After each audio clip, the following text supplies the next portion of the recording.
US.13. This state standard says that you need to be able to describe working conditions in industries during this era, including the use of labor by women and children. All right, so this is a really easy state standard. We're really just going to look at a lot of pictures and talk about one key term from this state standard. So the first thing you got here with these four pictures is you've got perfect examples of what working conditions were like during this time period. And you know, in each of these pictures, you have young children who are working in these factories. And so, you know, we look at this in today's world and we think, you know, how could they? You know, something like that would never happen in our modern world. But back in this time period, it did.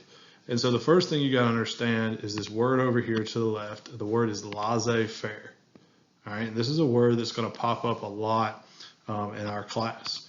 And what laissez-faire is a French word, and it translates to hands off. So it's a French word, translates to hands off. And so what laissez-faire is, this is an approach used by our government towards working conditions. So when it came to working conditions, our government was very hands off, meaning they let the factories, the business owners, decide how to enforce working conditions. And when you leave it to the business owners are going to have conditions like this. All right, these people have no protective clothing on, they've got no safety glasses, no ear protection, nothing. And the reason it's like this is for these businesses, it's so much cheaper to not do any type of safety. And so that's why you get little kids like this right here who are working in these textile factories. You know, this kid down here, if you look closely, he's barefoot, right? And I mean, you wouldn't see anything like this in a factory today.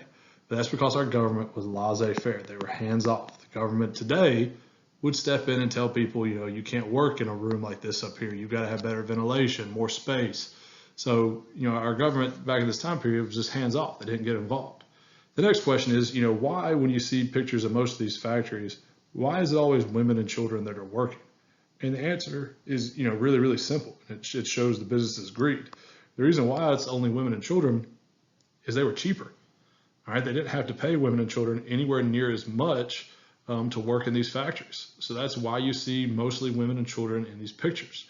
Now, children were, you know, one, they could hire them for cheaper, but the other reason they hired children is children were smaller. And so what that meant is they could fit inside of these machines and fix them. And it just made things easier to where they could keep the factories running by having these kids crawl through these somewhat moving machines and try to fix them. And so, like I said, you can just totally see just how little these companies cared about the quality of their workers. Now, I'm going to show you on this next slide. It's really going to blow your mind. So this to me is the perfect example of laissez-faire in action.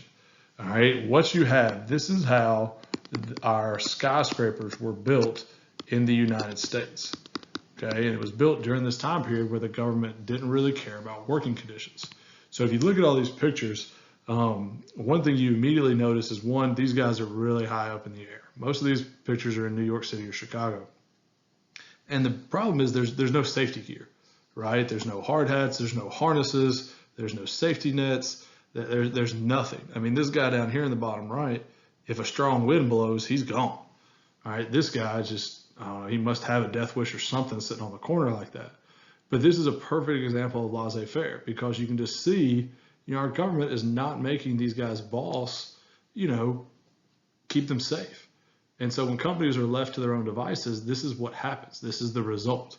These guys up here, if you look, and they're reading the newspaper, just kind of hanging out on this steel beam up above the city. All right, but like I said, it's a perfect example of laissez-faire because it shows just how much businesses just didn't care, and our government wasn't going to do anything to stop this from happening.